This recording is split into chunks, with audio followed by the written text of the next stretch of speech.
On a freezing night, as billionaire Thomas Hartwell waited for his car to go home, he suddenly noticed an elderly woman hunched against a brick wall, clutching a tiny boy whose body trembled violently from the cold. And when she turned toward the streetlights, Thomas's chest dropped.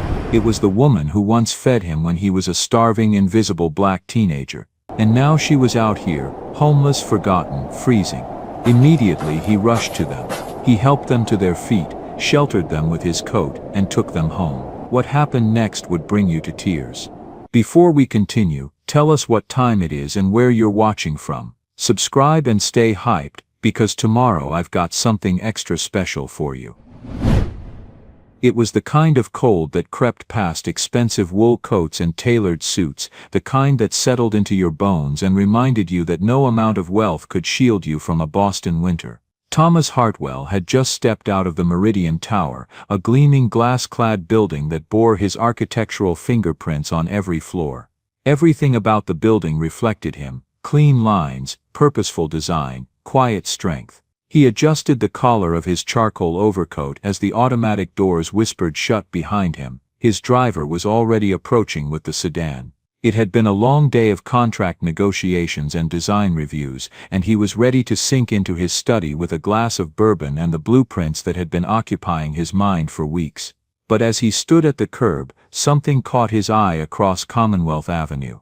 Near the mouth of an alley, where the wind seemed crueler and the concrete dirtier, sat an elderly woman huddled against a brick wall. Her coat was torn at the shoulder, her silver hair escaping from beneath a faded wool cap. Her pale skin was reddened from the cold. Beside her, pressed against her side like a frightened animal, was a boy no older than 6, his light complexion nearly blue from the freezing temperature.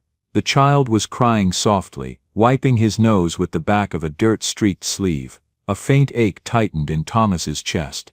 The sight of them, so small against the winter, pulled at him in a way he wasn't prepared for. Almost without thinking, he felt himself incline forward, already considering crossing the street, already wondering how he could help. His eyes narrowed. There was something about the woman's profile that snagged at a memory buried deep, faint but persistent. He tilted his head, trying to make out her features beneath the grime and exhaustion. When she reached down to adjust the boy's scarf, her hand trembling from cold or age or both, she looked up briefly, and for a split second their eyes met. Everything clicked. Margaret Sullivan. The name hit him like a punch to the sternum. He hadn't thought of her in over 30 years. Senior year, November. The cafeteria had been loud with the usual chaos of lunchtime, but Thomas had sat alone at the corner table, pretending to read his geometry textbook. His stomach had been growling. It had been growling all day, but he'd learned to ignore it. There was no money for lunch that week. His mother's medication had taken priority. He'd been acutely aware of how he stood out, one of the few black students in a predominantly white school, wearing clothes that didn't quite fit, sitting alone while everyone else gathered in their comfortable groups.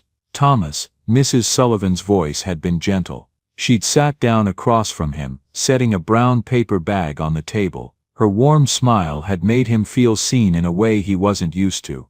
"I made way too much lunch this morning. My eyes are always bigger than my stomach. Would you mind helping me out? I hate to waste food." He'd looked at her, then at the bag. Inside were 2 sandwiches, an apple, a bag of chips, and homemade cookies. His throat had tightened. "Mrs. Sullivan, I can't. You'd be doing me a favor," she'd said, her voice warm but firm. "Please, I insist." That had been the first time, but not the last. Months later, a Tuesday evening in March. Thomas had been packing up his books after their tutoring session. She'd been staying late twice a week to help him with calculus and physics, subjects he needed to master if he wanted any chance at college. "Thomas, wait," she'd said. "I've been meaning to talk to you about something." His heart had sunk. She was going to say she couldn't tutor him anymore. That it was too much, that he was a lost cause. "The school has a program," she'd continued, pulling out a form. "It provides meal assistance for students who qualify. I'd like you to apply for it." "I don't need Thomas." Her voice had been gentle but unyielding. "You're brilliant, you have a real future ahead of you. But you can't learn if you're hungry. Please, let me help you with this, just for the rest of the year." He'd filled out the form, believing it was some kind of scholarship program. The next day, the cafeteria manager had told him his meals were covered through graduation. It wasn't until years later, after he'd finished college, after he'd started his firm, that he'd run into Mr. Patterson, the old school administrator, who'd let it slip. That Mrs. Sullivan, she was something special, paid for your meals herself, you know. $340, said it was an anonymous scholarship, but we all knew. Thomas blinked back to the present. The woman sitting on that frozen sidewalk was Margaret Sullivan. Not the confident teacher who had seen something in him when no one else had, but a shadow of that person. And beside her was a child, cold, frightened, depending on her the way Thomas had once depended on his own mother. The irony was almost cruel. The woman who had fed him when he was hungry now sat on a street corner, unable to feed herself. For several long seconds, Thomas didn't move. His hand clenched around his gloves, jaw tightening. He could have walked away. Part of him, the part that remembered every humiliation of poverty, every microaggression of being the poor black kid in a white school, wanted to. But his feet wouldn't budge. He took a breath and thought about the brown paper bag she'd placed on his cafeteria table 30 years ago. The sandwiches, the cookies, the quiet dignity she'd given him by calling it a favor. She had never seen his skin color, or his poverty, as reasons to look away. She had seen him, just him. He stepped off the curb and crossed the street. The traffic rushed past behind him, muffled and distant. The wind sliced through his coat, but he barely noticed. With each step closer, the woman's features became clearer, older, worn but unmistakably Margaret Sullivan. She didn't recognize him at first. She was too busy trying to comfort the boy, whispering something Thomas couldn't hear. Her voice cracked and strained. He stopped a few feet away and spoke her name, low but firm. Mrs. Sullivan. Her head snapped up. The boy flinched. She looked at him directly for the first time, confusion flickering in her pale blue eyes, then shock. Her mouth parted slightly, but no words came. Thomas could see the realization wash over her like a wave, her entire body recoiling slightly, as if seeing him like this, successful, well-dressed, whole, hurt more than the cold. Thomas. Her voice was barely a whisper. Thomas Hartwell. They stared at each other, suspended in a silence heavy with unfinished thoughts and decades of distance. Around them the city went on, footsteps, horns, people passing by without noticing the tiny collision happening on this sidewalk. "I didn't think I'd ever see you again," she finally said, her voice breaking. "And certainly not like this." He glanced down at the boy. The child was watching him with cautious eyes, one small hand clutching his grandmother's sleeve. There were no gloves on his hands, no proper shoes on his feet. His light skin was mottled with cold. Thomas crouched slowly, careful not to startle the child. "Is he yours?" Margaret nodded once, eyes lowered. "My grandson, Daniel." The words carried weight, as if she hadn't had to say them aloud in a long time. There was shame in her tone, but also something else, the fierce protectiveness of someone who had nothing left but love. Thomas didn't ask the next question that rose in his mind. He didn't ask where the parents were. Not yet. "You shouldn't be out here," he said instead. "It's too cold, especially for him." "We don't have anywhere else," she replied quietly, her voice thick with humiliation. "I'm doing what I can." He could have turned then, said he was sorry, and left. He could have justified it 1,000 ways, but there was a tightening in his chest, a debt so old and so deep that it had shaped the entire course of his life. "I'm going to help you because I believe in you," she'd told him once, sitting in that empty classroom after everyone else had gone home. "And someday when you're in a position to help someone else, I trust you'll do the same. That's how we build a better world, one act of kindness at a time. You're coming with me," he said finally, his voice firm but gentle. "No," she said immediately, shaking her head. "No, Thomas, I can't. You don't owe me anything." He stood back up, looked her in the eye. "Mrs. Sullivan, with all due respect, you're wrong. I owe you everything. And I'm not going to leave you and your grandson freezing on the sidewalk. You don't get to argue. I don't want your pity," she whispered, tears forming in her tired eyes. "It's not pity." He reached into his coat, pulled out his phone and called his driver. "It's gratitude, it's respect, and it's the right thing to do, something you taught me a long time ago." That made her breath catch. She looked away, unable to meet his eyes. "I don't know if I can accept this," she said, her voice breaking. "You don't have to decide anything now," he said. "Just stand up, let's get him warm, then we'll talk." She was still for a moment, then reached for Daniel's hand. The little boy stood shakily. Thomas offered his hand to help Margaret, and this time she took it, her pale fingers cold and trembling in his dark ones. When the black sedan pulled up, the driver stepped out and opened the rear door without a word, his face professionally neutral. Margaret slid in first, pulling Daniel onto her lap. Thomas followed. The warmth of the car was instant, wrapping around them like a blanket. For the first time since crossing the street, Thomas let out a quiet breath. The boy was silent, exhausted. Margaret sat stiffly, her hands clenched around Daniel, eyes staring at nothing. Tears rolled silently down her weathered cheeks. Thomas didn't press, he didn't look at her directly. He focused on the road, on the city blurring past, on the questions that could wait. But deep down, beneath the silence, he knew this was just the beginning. The woman who had once saved him now needed saving herself, and there was no question, none at all, about whether he would do it. The drive to Thomas's home passed in silence, save for the soft hum of the tires and the quiet breathing of an exhausted child. Margaret sat rigid, her back barely touching the seat, her weathered hands wrapped protectively around Daniel. She kept her eyes fixed on the window, but she didn't really see anything outside. Her mind was a whirlwind of shame, disbelief, and a grief so profound it felt like drowning. This wasn't supposed to happen. Not to her, not after a lifetime of service, of giving, of doing everything right. She had been a teacher for 37 years. She had spent countless unpaid hours helping students who struggled, buying supplies with her own money, staying late to make sure no child was left behind. She had believed that goodness mattered, that kindness would be returned, that if you lived your life with integrity, the universe wouldn't abandon you. But life had other plans, and now she sat in a luxury car, being driven to the home of a man she had once tutored for free, a boy who had become successful while she had fallen as far as a person could fall. The car turned into a long private driveway, lined with manicured hedges and quiet trees. The house ahead loomed in the distance, its lights warm and steady against the gray dusk. It was beautiful, immaculate, painfully so, the kind of place that felt like a museum, not a home.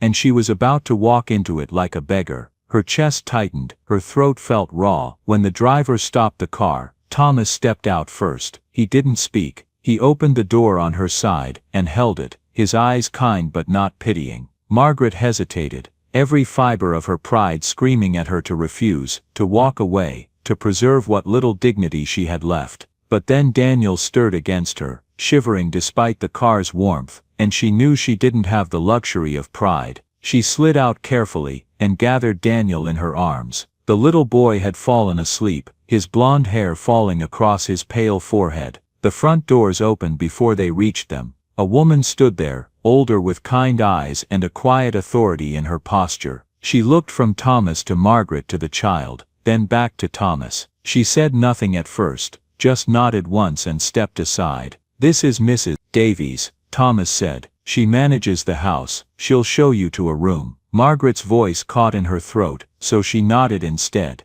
She kept her eyes down, too aware of the dirt on her worn sneakers, the smell clinging to her coat, the sharp contrast between who she was and where she now stood. She heard the soft click of the door closing behind them. No turning back now. Inside, everything was polished wood, soft lighting, and warmth that seeped into your bones. Margaret's eyes flicked to the high ceilings, the art-lined walls, the plush carpets. None of it belonged to her. She felt like a stain in the middle of a clean canvas. Mrs. Davies didn't say much as she led her down the hall. "Only, it's a quiet wing. No one will bother you here." The room was large, larger than any place Margaret had lived in for the past 18 months. A queen bed sat under the window with crisp sheets and blankets that looked impossibly clean. A smaller daybed was positioned near the wall for Daniel. A dresser, a soft rug, a reading lamp already glowing in the corner. She didn't move past the doorway at first. It was too much, too soft, too far from where she'd been just hours earlier. "Do you need anything for the boy tonight, Mrs. Davies asked gently. She wasn't judging.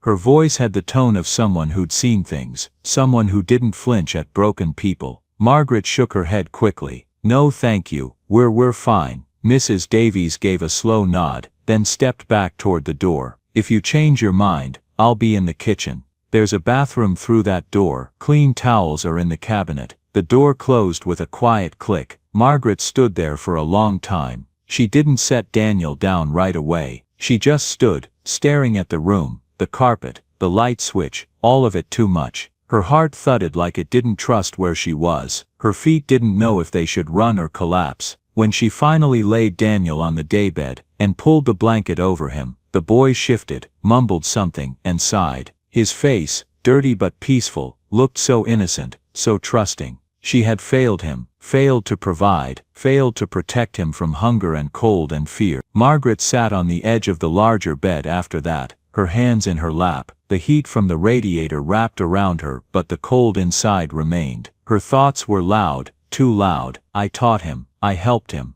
and now he has to rescue me like some charity case. The humiliation is unbearable. The weight of shame crushed down on her shoulders. She had once stood in front of classrooms with authority, had shaped young minds, had been respected, and now she was homeless, helpless, dependent on the charity of a former student, a black man who had overcome far more obstacles than she ever had, who had succeeded despite a system stacked against him. There was a knock, not loud, just enough to make her jump. She didn't answer. The door creaked open anyway, and Thomas stepped in, still wearing his coat, a small duffel bag in one hand. I thought you might want something warmer for tonight, he said. There are clothes for Daniel too. Some food is in the fridge if you get hungry. Mrs. Davies left soup, your recipe actually, the one you used to bring me. Margaret looked up sharply. You remember that, Mrs. Sullivan? I remember everything. His voice was soft. I remember you staying late every Tuesday and Thursday. I remember the sandwiches you'd bring with some excuse about making too much.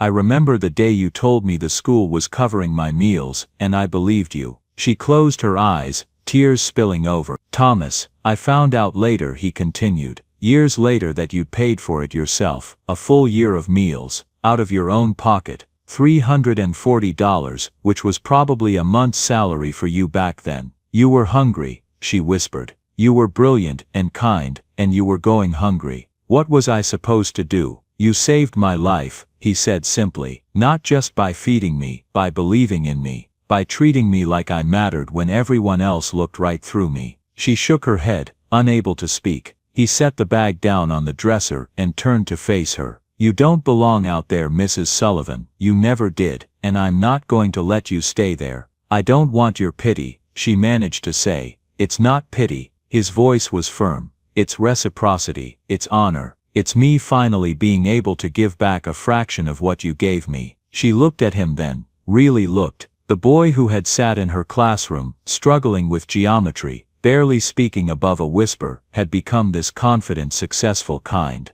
I'm so proud of you, she whispered. Even in all this shame, I'm so proud. Then let me help you, he said. Please, you taught me that accepting help isn't weakness, it's wisdom. You told me that once, when I tried to refuse your sandwiches. She nodded, unable to find words. Thomas turned to go but paused at the doorway. We'll talk tomorrow. Rest tonight. You're safe here. When he left and the silence returned, it wasn't as heavy as before. She sat still for a while longer, then slowly rose, walked to the bathroom, and washed her hands with soap that smelled like lavender. She caught her reflection in the mirror. Her face looked older than she remembered, worn by weather and worry. Not a trace of the woman who used to stand confidently before a classroom. Back in the bedroom, she slipped off her coat, sat on the bed beside her sleeping grandson, and watched him breathe. His fair skin looked healthier already in the warmth, the blue tinge fading. She had once given freely, expecting nothing in return. And now in her darkest hour, that gift had returned to her in ways she never could have imagined. She whispered something to the sleeping child, though she wasn't sure what it was. Maybe a promise that things would get better. Maybe a prayer of gratitude. Then for the first time in months, Margaret closed her eyes in a place where no one was yelling, where no one expected her to move, and where the heat worked. She didn't feel worthy yet, but she wasn't cold, and that for tonight was enough. The morning light crept in softly through the tall windows, stretching across the hardwood floors of the quiet guest room. Margaret opened her eyes, not to the sound of sirens or angry voices, but to something she hadn't heard in what felt like forever, the gentle breathing of a child, sleeping peacefully. For a second, she didn't move. She let herself just lie there, eyes half open, trying to remember where she was and why her body didn't ache quite as much. Then it all returned, the night before, the mansion, Thomas, the impossible kindness. She sat up slowly, her muscles still sore from months of sleeping on hard ground or sitting upright against walls. Across the room Daniel was still asleep on the daybed, his small face relaxed in a way she hadn't seen in over a year. The clock on the nightstand read 7:15. Margaret carefully slid out of bed, pulled on the clean sweater that had been left for her, and padded quietly to the bathroom. When she looked in the mirror, she barely recognized herself. Her face was gaunt, her silver hair matted despite her attempts to clean it last night. Her hands trembled as she turned on the faucet, but the water was hot, gloriously, impossibly hot. She washed her face, her hands, her arms, scrubbing away layers of grime and shame. When she finished, she felt marginally more human, though the exhaustion in her eyes remained. Downstairs, the scent of warm toast and brewed coffee met her before she even stepped into the kitchen. It was the kind of smell that made her heart tighten because it reminded her of Saturday mornings long ago, when life was simple and full of hope. Mrs. Davies was already busy setting the table in the sunlit breakfast nook. When she saw Margaret, she smiled warmly, not with pity, but with genuine kindness. "Good morning, I hope you slept well." "Better than I have in a long time," Margaret admitted quietly. "Sit please, breakfast is ready. Should I check on the little one?" "He's still sleeping. I'll bring him down when he wakes." Mrs. Davies nodded and gestured to the table. "Thomas asked me to let you know he'll be back this afternoon. He had meetings but didn't want to leave without making sure you had everything you needed." Margaret sat slowly, her eyes taking in the spread: fresh fruit, oatmeal, toast, butter, jam. More food than she and Daniel had seen in weeks. "This is too much," she whispered. "It's exactly enough," Mrs. Davies replied firmly. "Eat, you need your strength." As Margaret picked up a piece of toast, her hands shaking slightly, Mrs. Davies poured her a cup of coffee and sat down across from her. "I've worked for Mr. Hartwell for 12 years, Mrs. Davies said quietly. "He's a good man, a man who remembers where he came from, and who helped him along the way." Margaret looked up, tears already forming.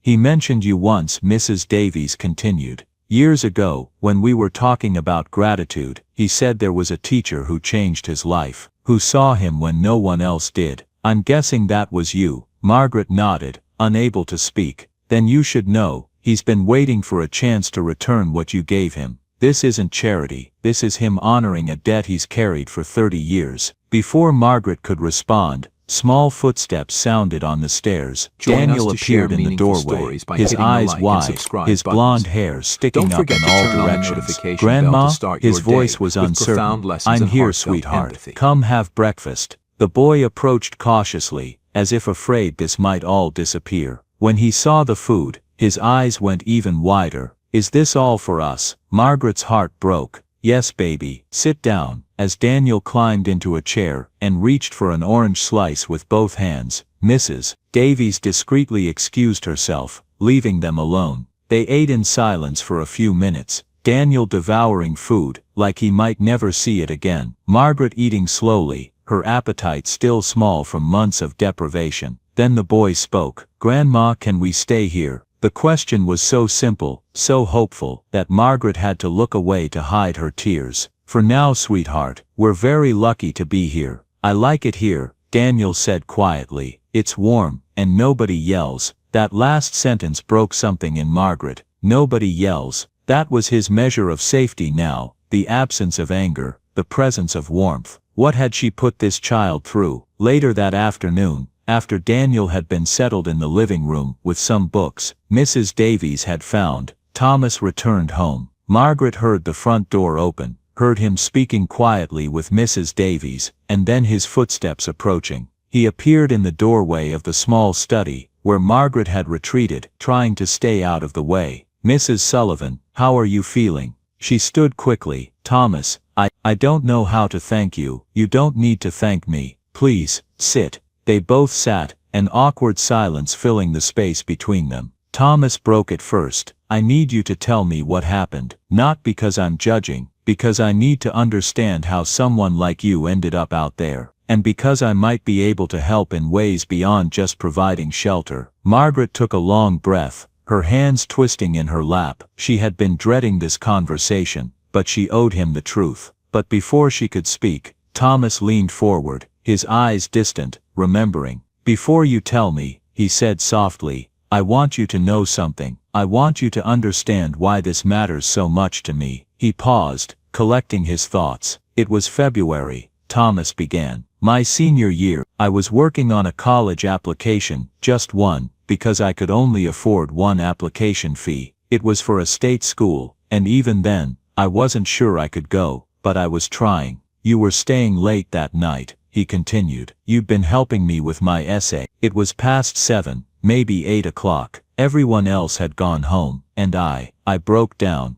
Margaret's eyes widened slightly, but she didn't interrupt. "I told you everything, about my mother's illness, about the medical bills, about how I'd been skipping meals to save money, about how I'd been thinking of dropping out to work full-time at the warehouse." Thomas's voice grew thick with emotion. "I was 17 years old, and I was so tired, so hopeless. And I told you something else," he continued, his dark eyes meeting hers. "I told you that sometimes I felt invisible. That being one of the few black students in a white school, wearing second-hand clothes, sitting alone at lunch, I felt like people looked right through me, like I didn't matter. You didn't say much at first, you just listened. And then you asked me one question, 'Thomas, what do you want your life to be?' I said I wanted to be an architect, to design buildings that people could live in, work in, feel safe in, buildings where everyone belonged. And you know what you told me?" Margaret shook her head, tears streaming down her face. "You said, 'Then that's what you'll do, because I'm going to help you, and you're going to let me, not because you owe me anything, but because that's what people do, we help each other. And someday, when you're in a position to help someone else, I trust you'll do the same. That's how we build a better world, one act of kindness at a time.'" Thomas's voice cracked.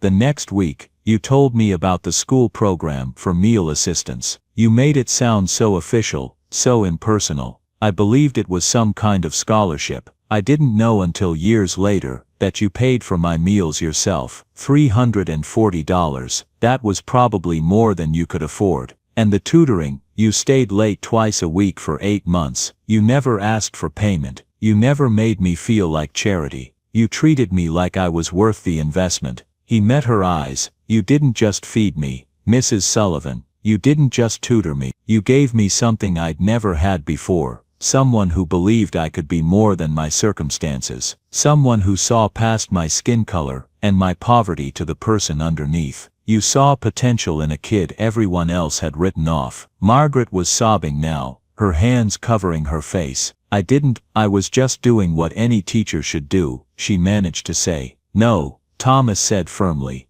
"You did what a great teacher does, what a great human being does. You saw someone in need, and you acted, without hesitation, without asking for recognition, without keeping score." He took a breath. "So when I saw you on that sidewalk last night, sitting in the cold with your grandson, do you know what I thought?" Margaret shook her head. "I thought, there's the woman who saved my life, and now I finally get to return what she gave me." He smiled through his own tears. "This isn't charity, Mrs. Sullivan. This is reciprocity. This is the world working the way you taught me it should." They sat in silence for a moment, both of them crying, both of them feeling the weight of 3 decades of distance collapsing into a single point of connection. Finally, Thomas spoke again. "Now please, tell me what happened. Tell me how you got here, because I can't help you properly unless I understand." And so Margaret told him.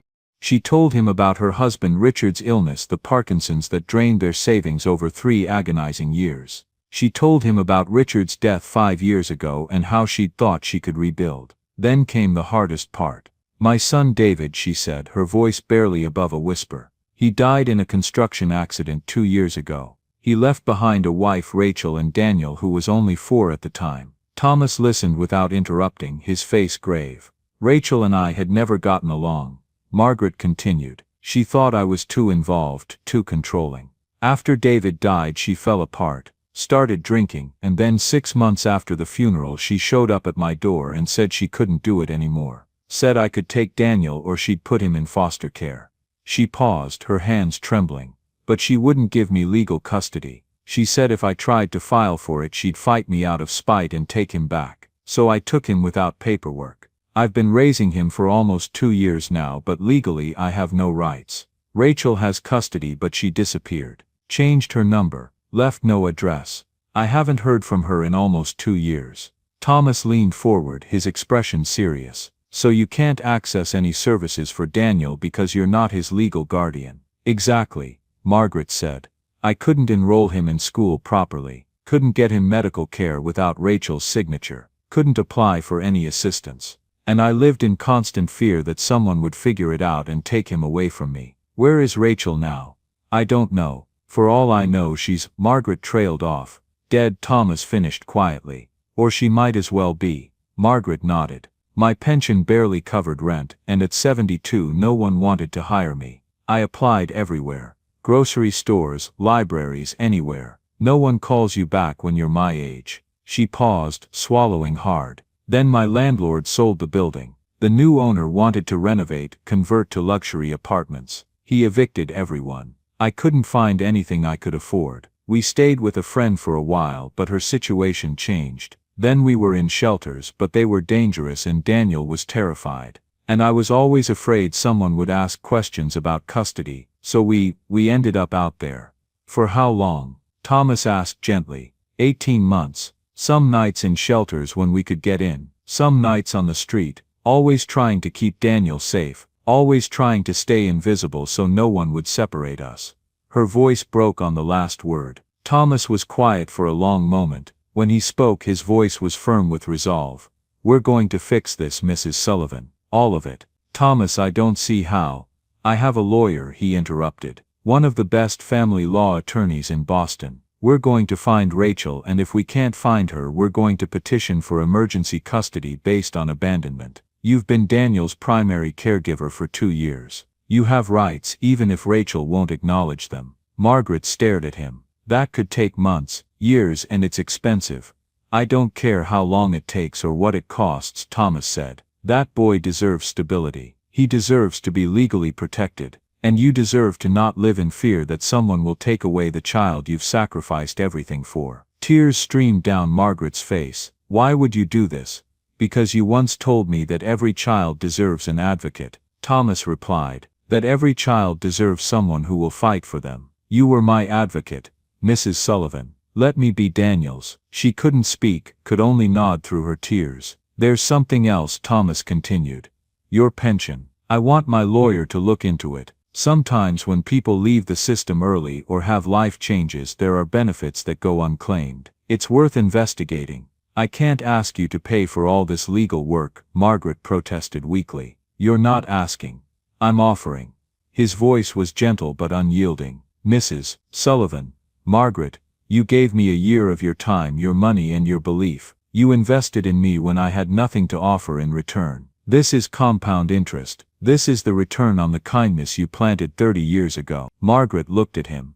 This man she'd once known as a struggling teenager, now successful and kind, and offering her not just shelter but hope. I don't deserve this, she whispered. You deserve so much more than this, Thomas replied. And I'm going to spend as long as it takes proving that to you. That evening, after Daniel was asleep, Margaret sat alone in the guest room holding a photograph she'd managed to keep through everything. David as a little boy, smiling at the camera, missing his 2 front teeth. I'm going to make sure your son is safe, she whispered to the photo. I promise, no matter what it takes. And for the first time since that terrible day when Rachel had thrust Daniel into her arms and walked away, Margaret allowed herself to believe that maybe, just maybe, she could keep that promise. Because she wasn't alone anymore. She had an advocate too, just as she had once been for a struggling boy named Thomas Hartwell. The circle was beginning to close. 3 weeks had passed since that first night, and life had settled into a careful rhythm. Daniel had adjusted to the house with the resilience of childhood, no longer startling at every sound or hoarding food under his pillow. Margaret moved through the days with a mixture of gratitude and lingering disbelief, still half expecting to wake up on that frozen sidewalk and discover this had all been a dream. Thomas had been true to his word. Within a week he connected Margaret with his attorney, a sharp woman in her 50s named Patricia Morrison. Patricia had listened to Margaret's story without judgment, taking notes and asking pointed questions about Rachel, about Daniel, about the lack of documentation. "This is more common than you'd think," Patricia had said. "Grandparents raising grandchildren without legal authority. The system fails families in crisis every single day." Now on a gray Thursday afternoon, Margaret sat in Patricia's downtown office, Thomas beside her for moral support, as the attorney laid out their options. "I've done some digging," Patricia said, pulling up files on her computer. "Rachel Elizabeth Hartley, her maiden name, hasn't been heard from in approximately 20 months. Her last known address was an apartment in Quincy which she was evicted from for non-payment. Her phone has been disconnected. Her social media accounts went dark around the same time. So we can't find her," Margaret said, her heart sinking. "Not yet," Patricia corrected. "But we have enough evidence of abandonment to file for emergency guardianship. You've been Daniel's primary caregiver for almost 2 years. As his grandmother, you'd be seeking legal guardianship which would give you the same rights as a parent. What are our chances?" Thomas asked. "Good," Patricia said confidently. "Massachusetts courts prioritize the child's best interest. Daniel is thriving with Margaret, or he will be once we get him properly enrolled in school and stabilized. The fact that Rachel essentially abandoned him with his grandmother and then disappeared is strong evidence that she's unfit." Margaret's hands twisted in her lap. "What if she comes back? What if she fights us? Then we fight back," Patricia said simply. "But Margaret, I need you to understand something. You're not taking Daniel away from a loving mother. You're protecting him from a woman who abandoned her responsibilities. There's a difference." Margaret nodded slowly, wanting to believe it. "How long will this take?" Thomas asked. "If Rachel doesn't contest, and given that we can't locate her, she probably won't, we could have emergency temporary guardianship in 6 to 8 weeks. Full permanent guardianship might take 4 to 6 months. And the costs?" Margaret's voice was small. "Already taken care of," Thomas said before Patricia could answer. "We discussed this." "Thomas."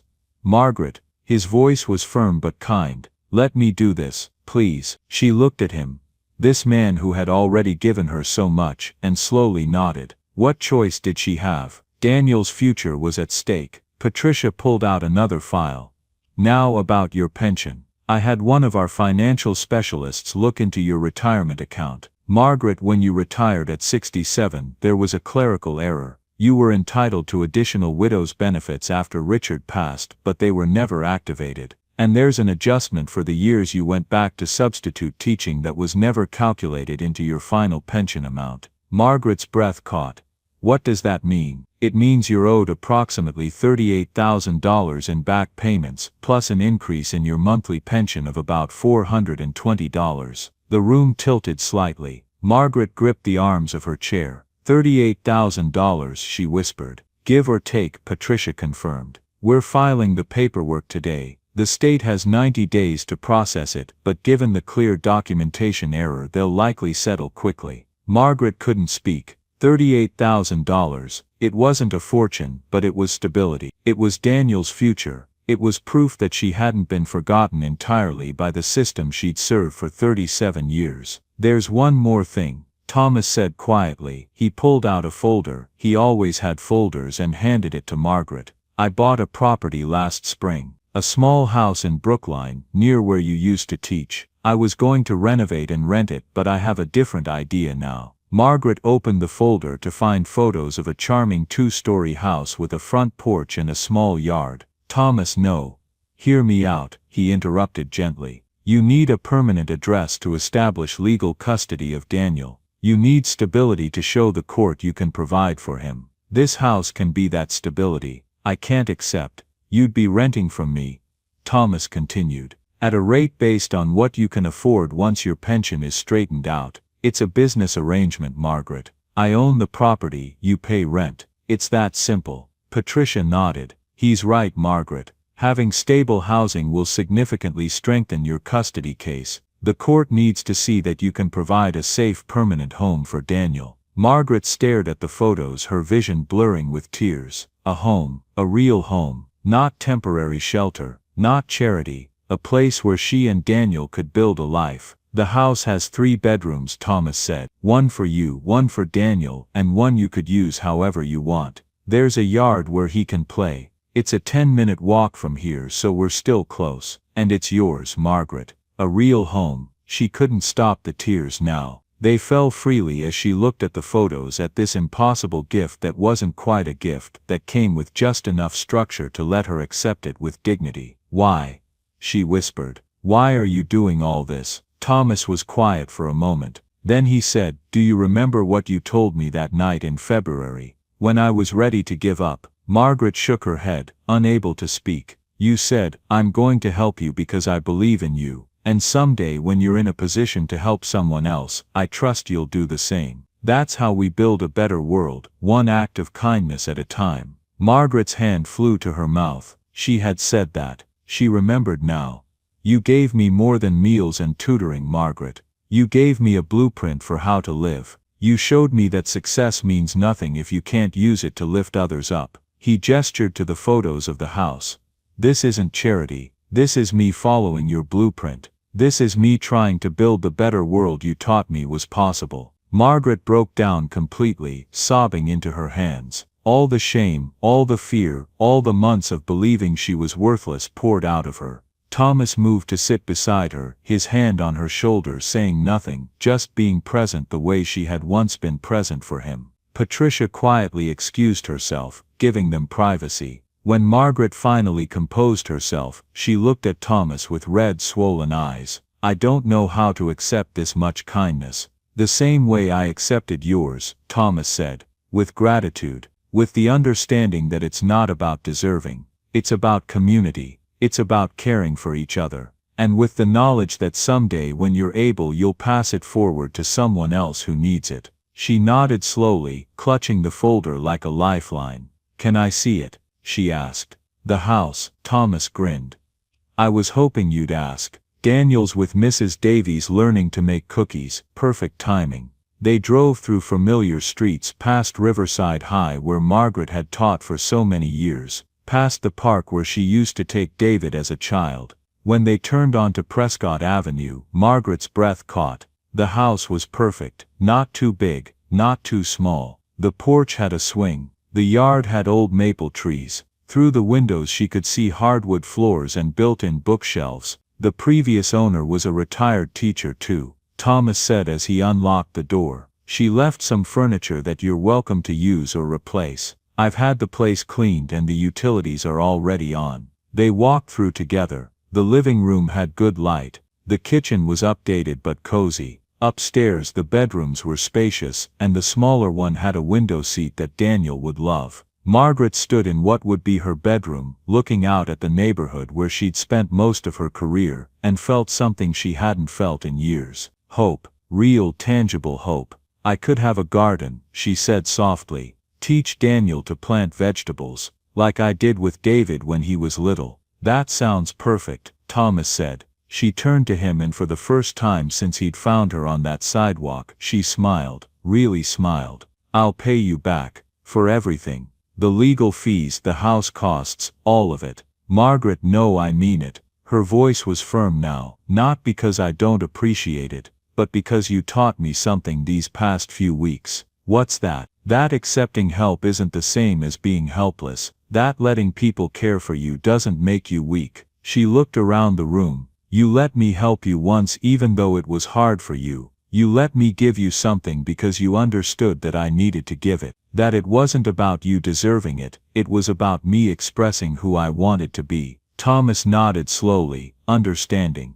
So let me do the same, Margaret continued. Once I'm on my feet, once my pension is settled, and I have stable income, let me pay fair rent, let me contribute. Not because you need it, but because I need to. Because it helps me feel whole again. Okay, Thomas said simply. We'll figure out a plan that works for both of us. They stood in the empty bedroom, sunlight streaming through the windows, both of them feeling the weight of new beginnings. You know what I'm most grateful for? Margaret said quietly. What? That you didn't just give me charity, you gave me a chance to rebuild, to be a provider again, not just a recipient. That's the real gift, treating me like someone who still has value to offer, not just someone who needs saving." Thomas smiled.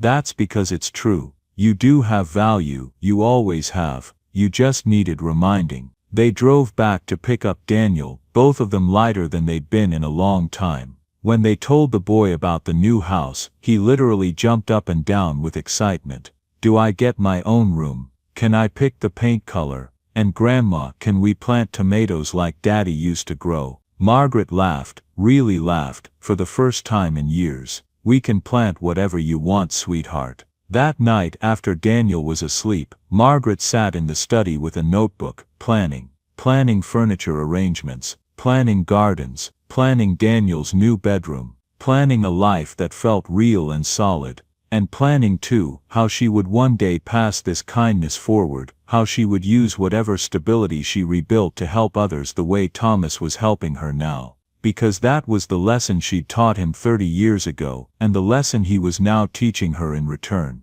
Kindness isn't a one-time transaction. It's a current that flows through lives, through generations, building something better with each act of grace. The move happened 3 weeks later, in mid-December, just as the first real snows began to fall. Margaret had insisted on doing most of the packing herself, though there was little to pack beyond clothing and a few precious photographs. Daniel was beside himself with excitement. His new room had the window seat, which Mrs. Davies had outfitted with cushions and pillows before Margaret could protest. Margaret's room overlooked the backyard, where spring would bring the garden she'd been planning in her notebook. On moving day, something unexpected happened.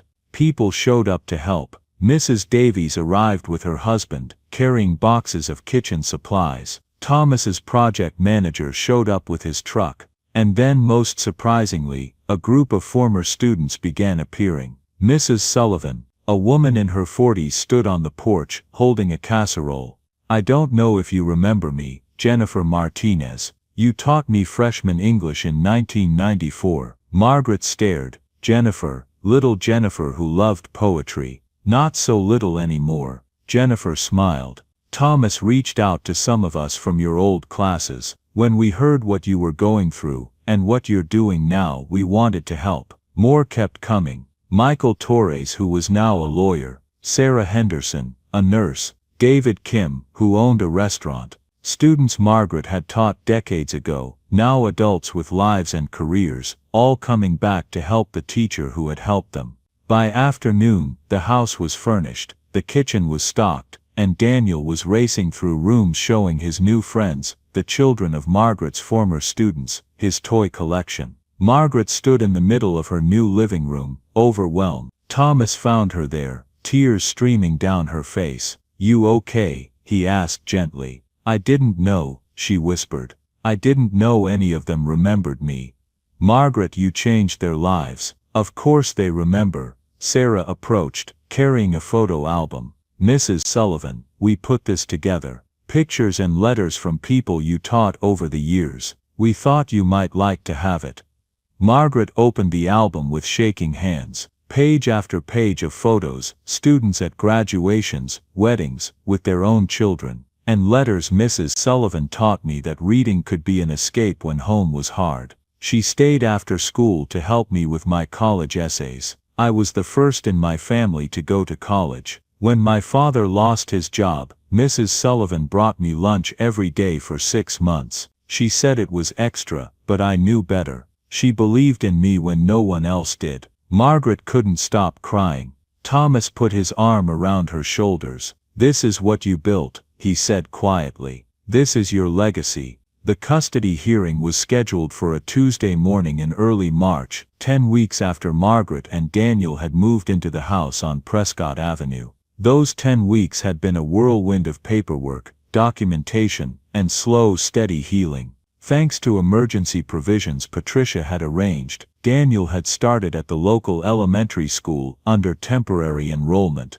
The boy was thriving. His teacher reported that while he was behind academically, he was catching up quickly and making friends. The school counselor noted that he was showing signs of past trauma but was responding well to the stable environment. Now sitting in the family courtroom with Patricia on one side and Thomas on the other, he'd insisted on coming for moral support. Margaret felt her hands trembling. "It's going to be fine," Patricia whispered. "We have everything we needed." The judge, a woman in her 60s named Sandra Brennan, reviewed the documents before her with a thoughtful expression. She looked up at Margaret. "Mrs. Sullivan, I've read your petition for emergency custody. I've also read the social worker's report from the home visit and Daniel's school records. Before I make my decision, I'd like to hear from you directly. Can you tell me, in your own words, why you're seeking legal custody of your grandson?" Margaret stood, her legs unsteady. She'd practiced this with Patricia, but now her mind felt blank. Then she thought of Daniel, his smile when he came home from school, his excitement about planting seeds in the garden, the way he no longer flinched at loud noises. "Your Honor," she began, her voice gaining strength as she spoke, "I'm seeking legal guardianship because Daniel is my grandson, and I love him. As his grandmother, I'm asking this court to grant me the legal authority to make decisions for him that his mother cannot or will not make." Judge Brennan nodded. "And you haven't heard from Miss Hartley since?" "Not in almost 2 years, Your Honor. Before Mr. Hartwell found us, Daniel and I were homeless for 18 months. Without legal guardianship, without the court-recognized authority to make decisions for him, I couldn't properly access services. I couldn't enroll him in school. I couldn't get him consistent medical care. We were invisible to the system." She paused, taking a breath. "Thanks to Mr. Hartwell and his attorney Miss Morrison, we were able to arrange emergency enrollment while we pursued legal custody. But before that, I lived in constant fear that someone would discover our situation and take Daniel from me, not because I was unfit, but because I had no legal paperwork. Rachel has custody on paper, but she abandoned us. Her phone was disconnected. Her last known address was an apartment she was evicted from. I don't know where she is, or even if she's still alive. And your current situation, I have stable housing now. My pension has been corrected, so I have reliable income. Daniel is enrolled in school and doing well. I can provide for him financially, emotionally and physically. All I'm asking for is the legal right to do what I've already been doing for 2 years, raise my grandson and keep him safe." Judge Brennan turned to the social worker who'd conducted the home visit. "Miss Jennifer Park, your assessment." The court-appointed social worker stood. "Your Honor, I visited the home on Prescott Avenue twice. The house is clean, safe, and appropriate for a child. Mrs. Sullivan has established a stable routine. Daniel is clearly bonded with his grandmother. He told me, and I quote, 'Grandma keeps me safe.' In my professional opinion, Mrs. Sullivan is providing excellent care, and legal custody is in the child's best interest. And there's been no contact from the biological mother." "None, Your Honor. We've attempted to locate Miss Hartley through every available channel. She appears to have completely disengaged from her son's life." The judge reviewed her notes again, then looked at Margaret. "Mrs. Sullivan, I'm troubled by the fact that you and your grandson spent 18 months homeless because the system failed you. A woman who devoted 37 years to teaching our children shouldn't have been on the street. That's a failure of the Commonwealth, and I apologize on behalf of our institutions."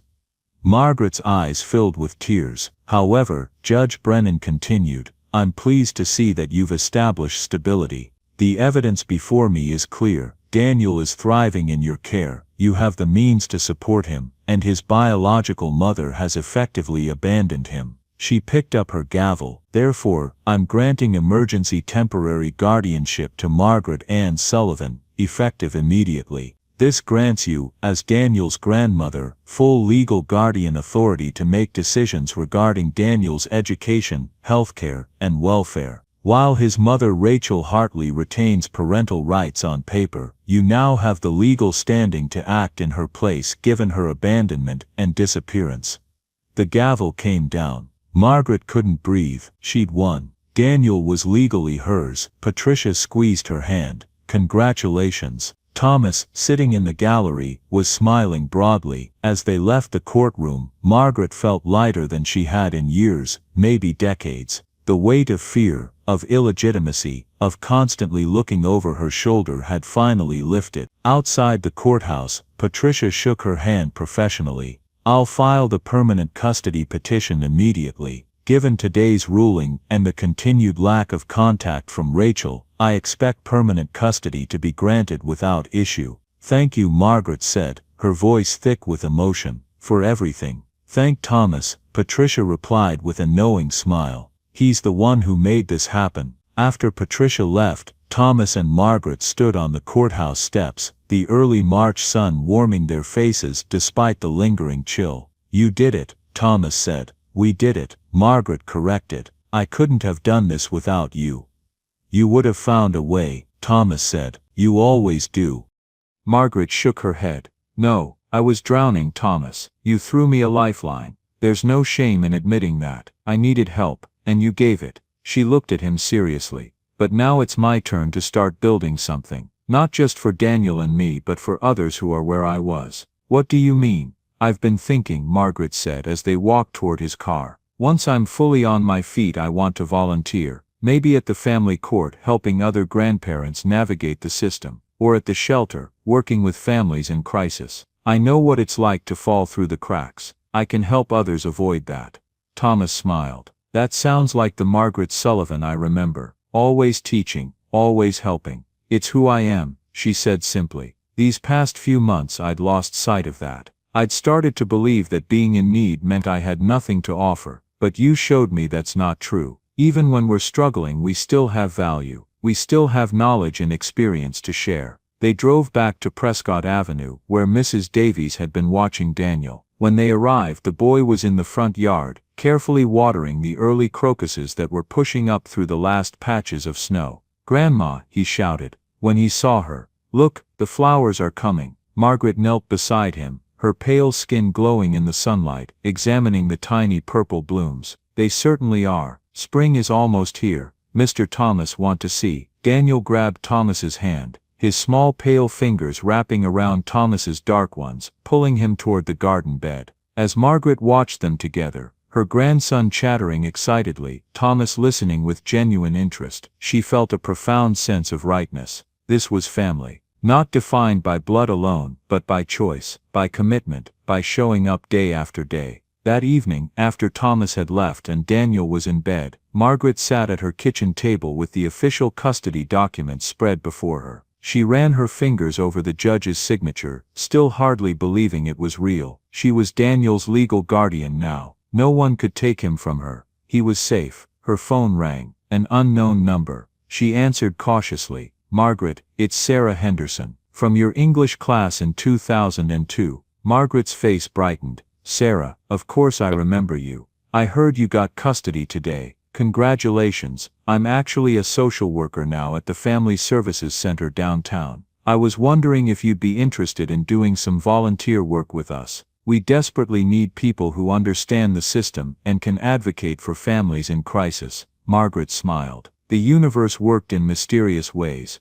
"Sarah, I'd be honored. When can I start?" As she hung up the phone, Margaret looked around her small cozy kitchen so different from where she'd been just 4 months ago, and felt a deep sense of gratitude. She'd fallen as far as a person could fall, and she'd been lifted up, not by her own strength alone but by the kindness she'd planted decades ago, returned to her when she needed it most. Now it was time to plant new seeds, to help others the way she'd been helped, to prove that the cycle of kindness could continue, growing stronger with each passing generation. Outside her window, the crocuses bloomed purple against the melting snow. Soon there would be daffodils and tulips, and then the garden she planned to plant with Daniel. Inside her home, a different kind of growth was happening. A grandmother and grandson, both scarred by loss but healing together, building a life, building a future. And somewhere in the foundation of it all was a simple truth that Margaret had taught a struggling teenager 30 years ago. We build a better world one act of kindness at a time.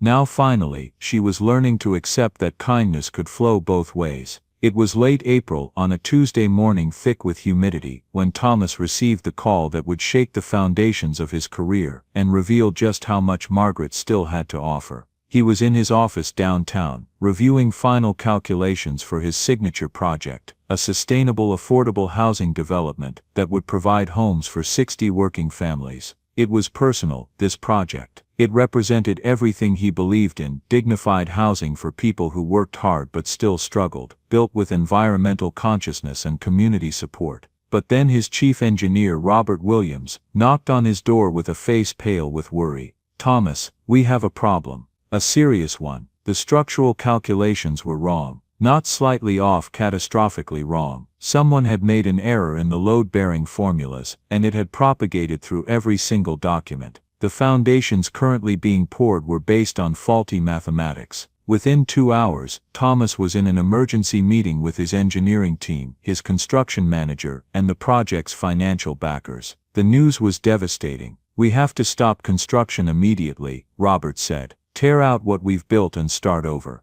We're looking at a 6-month delay minimum and approximately $2,700,000 in additional costs." One of the primary investors, a stern man named Howard Fredericks, slammed his hand on the table. "This is unacceptable. We invested in your reputation, Hartwell, your precision, your attention to detail. This is the opposite of that." "I understand your frustration," Thomas began. "Do you? Because we're pulling our funding. Effective immediately." "Wait." Thomas started, but 2 other investors nodded in agreement. By the end of the day, Thomas had lost 3 major investors, faced potential lawsuits from the others, and was staring at the collapse of his signature project, the one that meant more to him than any skyscraper or luxury development ever could. He drove home in a daze, his mind racing through scenarios, none of them good. How had this happened? He'd personally overseen every stage of planning, and somehow it had all gone catastrophically wrong. When he pulled into his driveway, he noticed a light on at Margaret's house down the street. On impulse he walked over and knocked. Margaret opened the door, took one look at his face and said, "Come in, tell me what happened." Over tea at her kitchen table, Thomas poured out the whole story: the error in the calculations,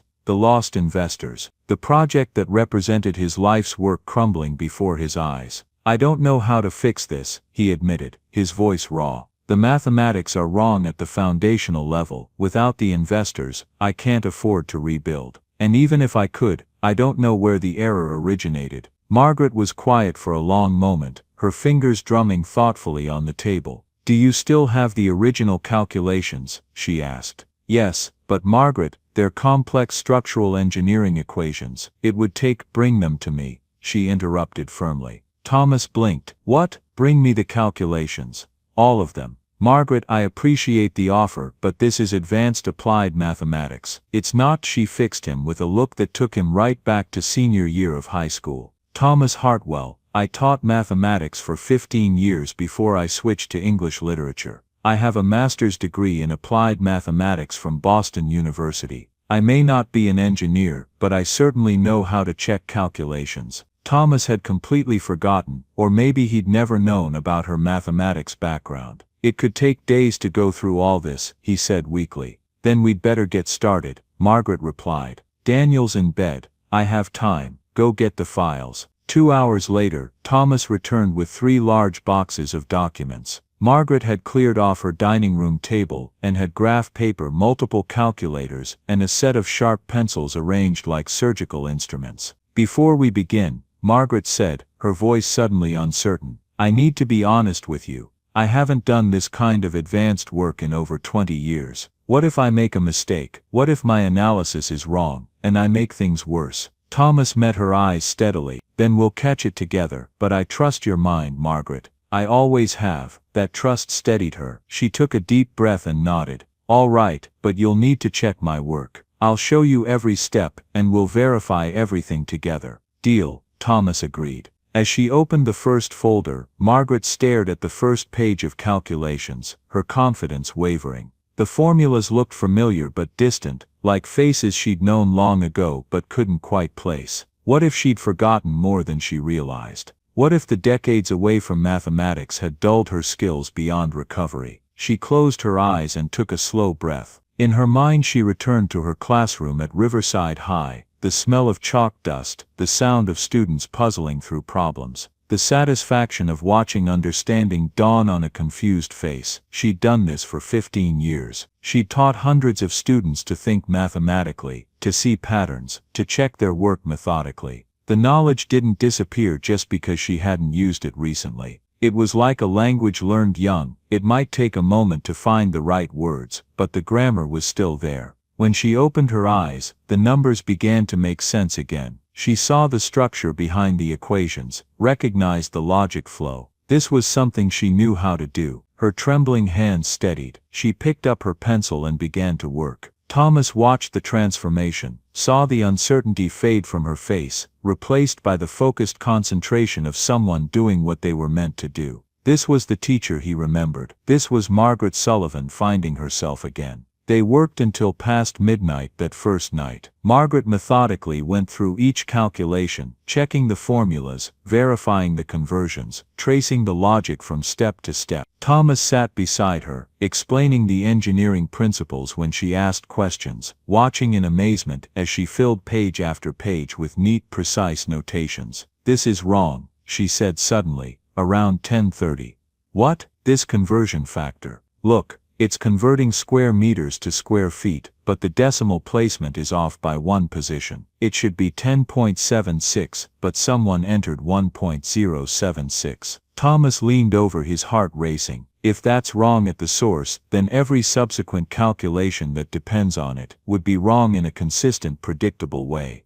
Margaret finished, but potentially correctable without tearing everything out. They worked for 6 more days. Margaret took over the dining room completely, creating a system of color-coded pages and detailed notations. She worked while Daniel was at school, and again in the evenings after Thomas had played with the boy for an hour, something that had become routine. On the 6th day, Margaret called Thomas over to look at a spreadsheet she'd created. "I've traced the error through every affected calculation," she said. "The good news is that it's consistent. The bad news is that it impacts approximately 60% of your structural specifications. So we do have to tear everything out," Thomas said, his hope dying. "No," Margaret said firmly. "Listen to me. The error makes everything appear weaker than it actually needs to be. Your structures as currently designed are over-engineered by approximately 15%. Thomas stared at her. "What? You don't need to rebuild, you need to recalculate and verify that what you've built is actually sufficient, which I believe it is. Then make minor adjustments to the remaining work to account for the corrected formulas. You might actually save money compared to the original design." Thomas grabbed the spreadsheet, his engineering mind racing through the implications. If she was right, if the error made them build stronger rather than weaker, then the existing work might not only be salvageable but actually better than originally planned. He called Robert Williams at home.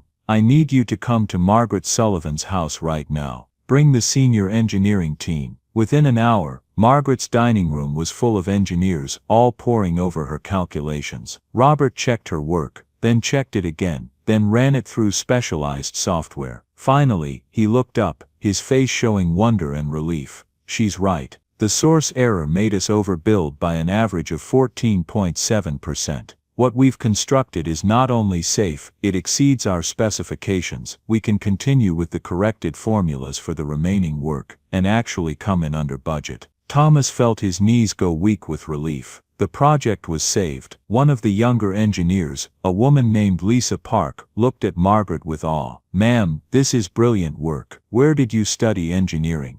"I didn't," Margaret replied modestly. "I taught mathematics at Riverside High for 15 years. But numbers are numbers, whether you're teaching geometry or checking structural calculations." Over the next 2 weeks, Thomas implemented Margaret's corrections. He presented the revised plans to his remaining investors, showing them not only that the project was saved, but that it would actually be completed under budget with stronger structural integrity than originally designed. The 3 investors who'd left came back. 2 new investors joined when they heard about the innovative solution. On a warm Friday evening in mid-May, Thomas showed up at Margaret's house with an envelope. "What's this?" she asked, eyeing it suspiciously. "Open it." Inside was a check for $15,000. "Thomas, no," Margaret, that's the standard consulting fee for the work you did. I would have paid any structural engineer $20,000 to identify and solve this problem. You saved my project, you saved my reputation, you saved 60 families from losing their chance at affordable housing.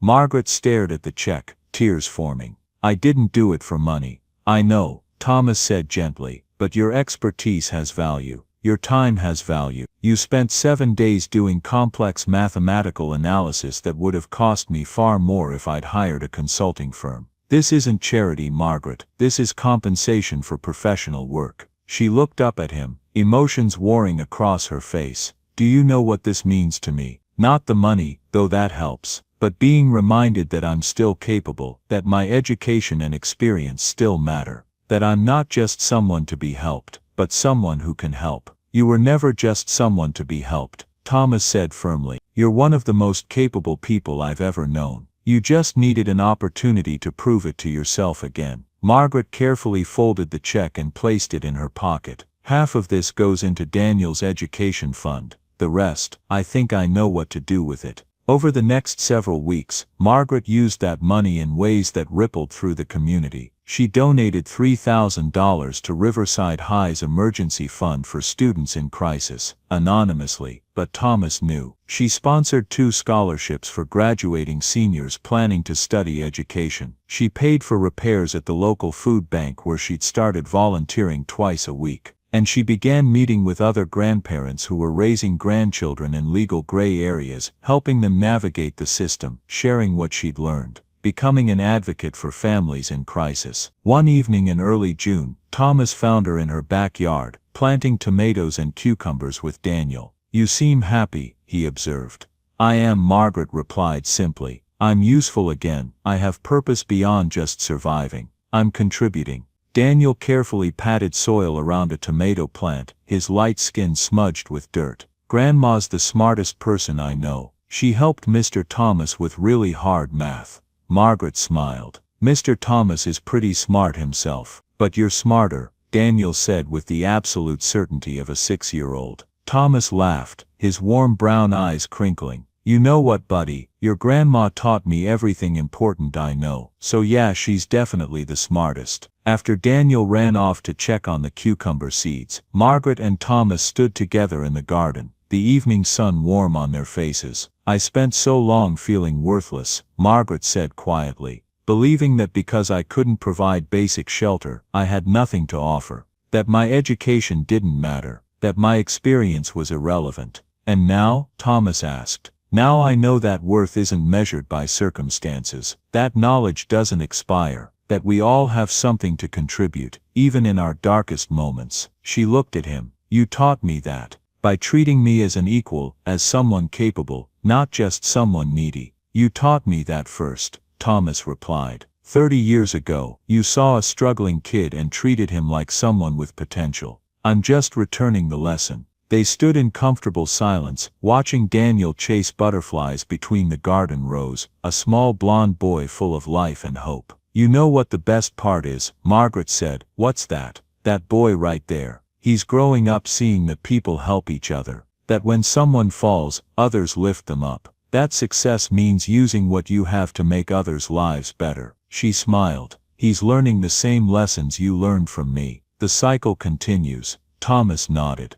That's how we change the world. One generation teaching the next what matters most. As the sun set over Brookline, painting the sky in shades of orange and purple, Thomas thought about the strange journey that had brought them here. A teacher and a student, separated by decades, reunited by chance, or maybe by something deeper than chance. He'd crossed that street on a frozen November evening because he owed a debt. But somewhere along the way, it had stopped being about debt and become about something deeper, about proving that kindness given freely always finds its way home, transformed and multiplying. And Margaret, working soil between her fingers, feeling the warmth of the sun and the satisfaction of growth, understood that she'd come full circle, from teacher to student, from provider to recipient, and now to teacher again, but with new lessons learned from her own fall and rise. The garden would produce food by summer's end. The seeds they were planting in soil, in a child's mind, in the community, would keep growing long after this season passed. That was the real harvest, not vegetables, but values. Not just survival, but a legacy of kindness that would outlive them both.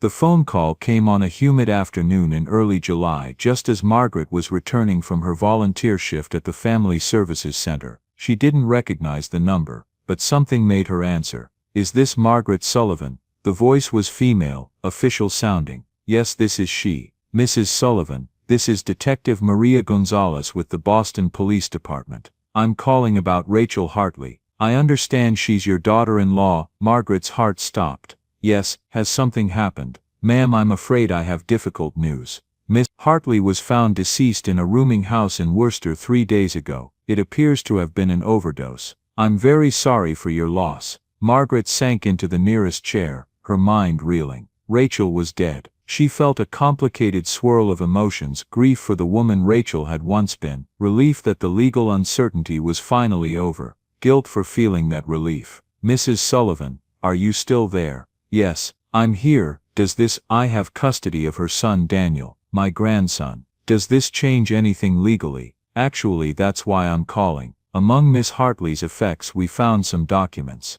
letters, actually, addressed to you. And there's something else. She'd apparently been working with a legal aid attorney about terminating her parental rights. The papers were drawn up but never filed." Margaret couldn't breathe. "She was going to legally give him to me." "It appears so. The attorney's name is on the documents. You may want to contact them. I can provide that information." After the call ended, Margaret sat motionless for a long time. Daniel was at a friend's house for a playdate. The house was silent around her. Rachel was gone. That angry, broken woman who'd thrust her son at Margaret and walked away, she was gone. And apparently, at the very end, she'd been trying to do the right thing. Margaret called Thomas. He was there within 15 minutes. "I don't know what to feel," Margaret admitted as they sat in her living room. "I should be sad. She was my son's wife, Daniel's mother, but all I feel is complicated." "That's normal," Thomas said gently. "She hurt you. She abandoned her son. You're allowed to have complicated feelings." "But she was going to sign away her rights," Margaret said. "She was trying to make it legal. Maybe she knew maybe she wanted to make sure Daniel was protected before." "You'll never know," Thomas said. "And that's okay. What matters now is what you do going forward." Margaret called Patricia Morrison that evening. The attorney's response was immediate and clear. "This changes everything, Margaret. With Rachel deceased and no other parent in the picture, David is gone. Obviously, you're the sole remaining family. I can file for permanent guardianship immediately, and it should be granted within weeks. There won't be anyone to contest it." "What about the papers she'd drawn up?" "The termination of rights. They were never filed, so legally they're meaningless. But they demonstrate her intent, which could be helpful if we needed to show a pattern of abandonment. In this case, though, we won't need it. Her death simplifies the legal situation considerably." 2 weeks later, Margaret stood once again before Judge Sandra Brennan. This time the hearing was brief and straightforward. "Mrs. Sullivan," the judge said, "I've reviewed the amended petition for permanent guardianship in light of Rachel Hartley's death. The social worker's follow-up report indicates that Daniel continues to thrive in your care. His school performance is excellent. His emotional well-being has improved markedly. And you've demonstrated stable housing and income." Judge Brennan looked at Margaret with warmth. "I'm granting permanent full legal guardianship. Daniel Ryan Hartley is now legally and permanently in your care. With both biological parents deceased, you, Margaret Sullivan, now hold all parental rights and responsibilities as his legal guardian until he reaches the age of majority. Congratulations, Mrs. Sullivan." The gavel came down. Margaret felt a weight she hadn't even fully acknowledged lift from her shoulders. Daniel was hers, completely legally, permanently hers. No one could take him away. No absent mother could reappear and claim him. No system could separate them. Outside the courthouse, Thomas was waiting. When Margaret emerged, tears streaming down her face, he pulled her into a hug. "It's over," she whispered. "He's really mine." "He always was," Thomas replied. "Now it's just official." That evening, Margaret sat Daniel down for a conversation she'd been dreading. "Sweetheart, I need to talk to you about your mother." Daniel looked up from his coloring book, his expression neutral. At almost 7 now, he had vague memories of Rachel, but they weren't happy ones. "Okay, Grandma." Margaret took his small hands in hers. Your mother, she was very sick, not sick like when you have a cold but sick in her heart and her mind. She was very sad after your daddy died, and she couldn't take care of you the way you deserved. Daniel nodded. He'd heard some version of this before. She passed away a few weeks ago, sweetheart. That means she's with your daddy now. And it means that I'm going to take care of you forever. Legally, I'm your guardian. You're my boy and nothing will ever change that. Daniel was quiet for a moment, processing. Then he asked, does that mean you're like my mom now? Margaret's eyes filled with tears. I'll always be your grandma, but yes, I'll do everything a mom does. I'll take care of you and love you and keep you safe always. Good, Daniel said simply. Then can I still call you grandma? I like grandma. She laughed through her tears. Of course you can call me grandma. He went back to coloring, apparently satisfied. Margaret marveled at his resilience, at how children could accept and adapt to things that would break an adult. Later that week, Margaret organized a small gathering at her house, just Thomas, Mrs. Davies and her husband Patricia Morrison, and a few of Margaret's former students who'd become friends again. It wasn't exactly a celebration. Rachel's death was too recent, too complicated for that. But it was an acknowledgement, a marking of new beginnings. Sarah Henderson, Margaret's former student who now worked in social services, pulled her aside. Mrs. Sullivan, I have a proposition for you. Oh, the Family Services Center wants to start a support group for kinship caregivers, grandparents and other relatives raising children who aren't legally their own. We need someone to facilitate it who really understands what these families are going through. Sarah smiled. I immediately thought of you. Margaret's heart leaped. I'd love to. When would this start? September probably. We'd pay a small stipend. It's not much, but it's something. And more importantly, I think you could really help people who are where you were 9 months ago. 9 months ago. Had it really been less than 9 months since that frozen November evening when Thomas had found her on the sidewalk? It felt like a lifetime ago and yesterday all at once. I'll do it, Margaret said firmly. And I don't need the stipend. Donate it to the families who need emergency support. Sarah shook her head, smiling. Still teaching, still giving. Some things never change. As the gathering wound down and guests began to leave, Thomas helped Margaret clean up in the kitchen. You've come a long way, he observed. We've come a long way, she corrected. I couldn't have done any of this without you. Maybe, Thomas said, but you're the one who did the work, who showed up every day, who fought for Daniel, who rebuilt your life piece by piece. Margaret dried a plate thoughtfully. You know what I've learned through all this? What's that? That falling doesn't define you. Getting back up does. She looked at him. I fell about as far as a person can fall. I lost everything, my home, my dignity, my sense of self, but I got back up, and the getting up is what matters. Thomas nodded. You taught me that a long time ago. You told me that everyone stumbles but character is what you do after the stumble. I wish I'd remembered my own advice when I was on those streets, Margaret said softly. You were surviving, Thomas replied. That takes all your energy. There's nothing left over for philosophy or hope. But you never gave up on Daniel. Even when you'd given up on yourself, you kept him safe. That's character, Margaret. She smiled. We're quite the mutual admiration society, aren't we? We're family, Thomas said simply. That's what families do. Remind each other of their strength when they've forgotten it themselves. Later that night, after Thomas had gone home and Daniel was asleep in his room, Margaret sat in her small backyard garden.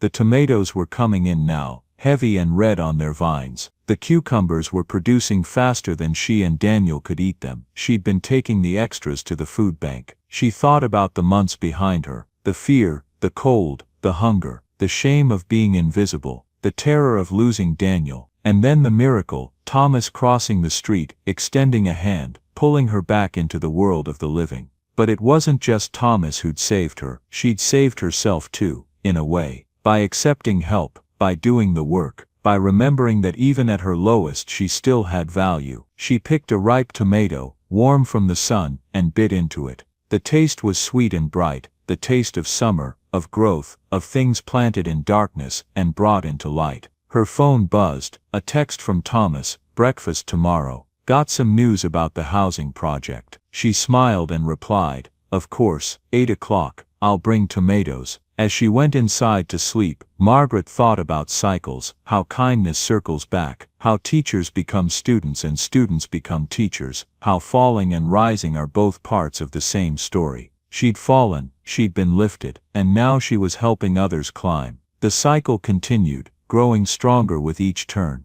And that, she thought, as she locked her door and turned off the lights, was exactly how it should be. The breakfast meeting turned out to be more significant than Margaret had anticipated. She arrived at Thomas's house at 8 o'clock sharp, carrying a basket of tomatoes and cucumbers from her garden. Mrs. Davies greeted her warmly. "He's in the dining room with his laptop. Go ahead in." Thomas looked up when Margaret entered, his face showing barely contained excitement. "Good morning, thanks for coming. You look like a kid on Christmas," Margaret observed, setting down the basket. "What's going on?" Thomas turned his laptop to face her. On the screen were architectural renderings of a beautiful modern building complex. "Remember the affordable housing project I was working on? The one you saved with your mathematical analysis? Of course, it's finished. 2 months ahead of schedule and under budget, thanks to the corrected calculations. We're having the dedication ceremony next month." He paused, his eyes warm. "And I want you there, as an honored guest." Margaret felt her cheeks warm. "Thomas, I just checked some math." "You don't need to. You did more than check math," he interrupted gently. "You saved a project that will house 60 families, that's 60 households, maybe 200 people, who will have safe, affordable housing because you spent 7 days poring over calculations." He pulled up another image, a plaque design. "We're putting this in the main courtyard." Margaret leaned forward to read Sullivan Housing Commons, dedicated August 2024, building communities where everyone belongs. In honor of Margaret A. Sullivan, whose dedication to lifting others has touched generations. Margaret's hand flew to her mouth. "Thomas, no, you can't name it after me." "Too late," he said, smiling. "The board unanimously approved it, and honestly, Margaret, it's perfect. You've spent your whole life building communities in classrooms, in neighborhoods, and now through your volunteer work. This project represents everything you believe in." She couldn't speak. Tears streamed down her face. "There's more," Thomas continued. "The project generated savings of approximately $340,000. The board has voted to establish the Sullivan Family Stability Fund with those savings. It'll provide emergency assistance to families in the complex who face temporary crises, medical bills, job loss, that kind of thing." Margaret shook her head in wonder. $340,000. That was the exact amount you paid for my meals when I was in high school, wasn't it? Thomas smiled. "I thought you'd appreciate that symmetry." She wiped her eyes. "I don't know what to say." "Say you'll come to the dedication. Bring Daniel. Let people thank you." Margaret hesitated. She'd spent so long being invisible, being ashamed. The idea of being publicly acknowledged made her uncomfortable. But then she thought about the families who would live in Sullivan Housing Commons, about the children who would grow up safe and warm, about the message it would send that people who fall can rise again, that teachers matter, that kindness compounds. "I'll come," she said finally, "but only if I can say a few words. I'd be disappointed if you didn't." Thomas replied. The dedication ceremony was scheduled for the first Saturday in August. Margaret spent weeks preparing her remarks, writing and rewriting, trying to capture what this all meant. Daniel helped her pick out a dress, nothing fancy but nice. "You look like a grandma who's also a hero," he said seriously, which made her laugh. The morning of the dedication was hot and bright. Thomas picked them up early, and they drove to the complex in Dorchester. As they approached, Margaret saw the buildings for the first time in person. They were beautiful, modern but warm, with large windows and community green spaces. Children were already playing in the courtyard while their parents toured the units. A crowd had gathered for the ceremony: city officials, board members, future residents, and dozens of people Margaret didn't recognize. When she and Daniel arrived, several people approached to shake her hand. "Mrs. Sullivan, I'm Jennifer Martinez. I'm moving into Unit 3B with my 2 kids next week. I just wanted to say thank you. We've been in a shelter for 8 months. This place, it's going to change our lives." Margaret squeezed her hand. "You're going to do wonderful here, I can already tell." The ceremony began. There were speeches from the mayor, from board members, from Thomas, and then Thomas introduced Margaret. Our final speaker needs no introduction to those of us who grew up in this city. Margaret Sullivan taught at Riverside High for 15 years in mathematics and 22 years in English literature. She touched literally thousands of lives during her career, but more importantly, she taught us that everyone matters, that everyone deserves dignity and a chance. He looked directly at her. She taught me that. And when I had the opportunity to help her during a difficult time, I learned that the kindness we give away always comes back, often when we need it most. Ladies and gentlemen, Margaret Sullivan. Margaret stood on shaky legs and walked to the microphone. She looked out at the crowd, at the families who would live here, at Thomas watching with pride, at Daniel in the front row holding Mrs. Davies's hand. "Thank you all for being here," she began. "When Thomas told me he wanted to name this complex after me, my first reaction was to say no. I'm not special, I'm just someone who tried to live by a simple principle: we take care of each other." She paused, collecting her thoughts. 9 months ago I was homeless. My grandson and I were living on the streets, and I had lost hope. I thought I'd failed at everything that mattered. But then something miraculous happened. A former student found me and reminded me that the kindness I'd given years ago hadn't been forgotten. Several people in the crowd were crying now. "This building represents more than affordable housing," Margaret continued. "It represents the truth that no one is disposable, that everyone deserves a safe place to call home, that when we invest in people they flourish." She looked at the families gathered. "To those of you who will live here, your circumstances don't define you. Your worth isn't measured by your bank account or your past struggles. You are valuable, you matter, and this community is lucky to have you." Her voice strengthened. "And to everyone else, look around. These are our neighbors, our fellow community members. When we build places like this, we're not just building housing, we're building a better world, one family at a time." She stepped back from the microphone to thunderous applause. Daniel was jumping up and down, clapping. Thomas was beaming.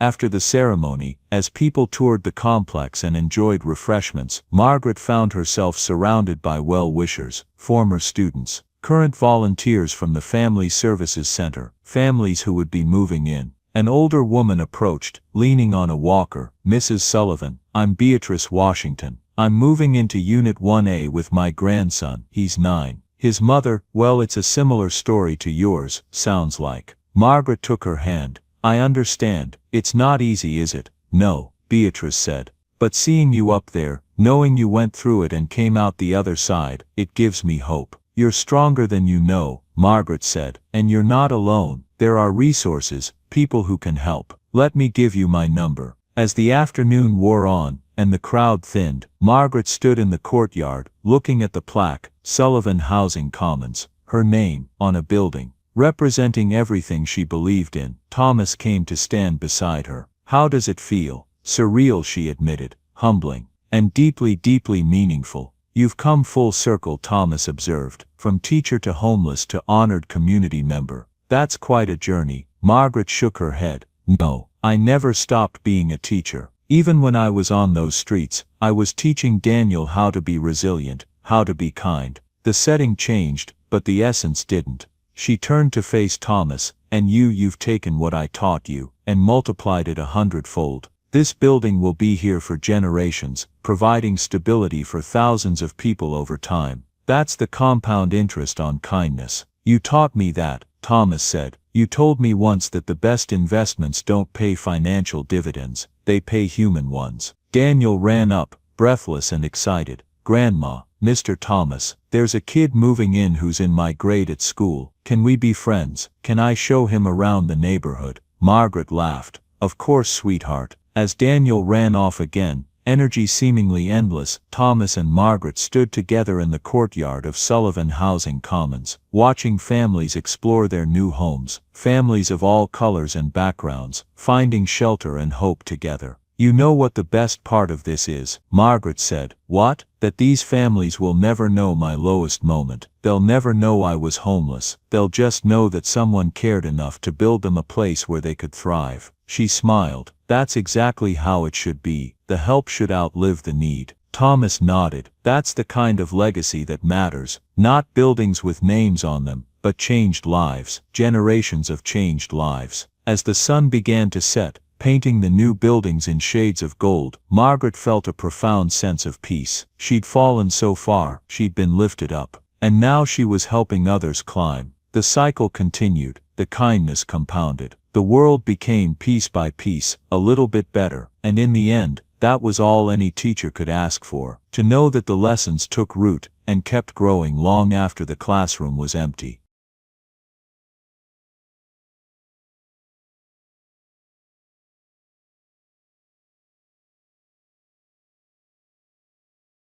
Join us to share meaningful stories by hitting the like and subscribe buttons.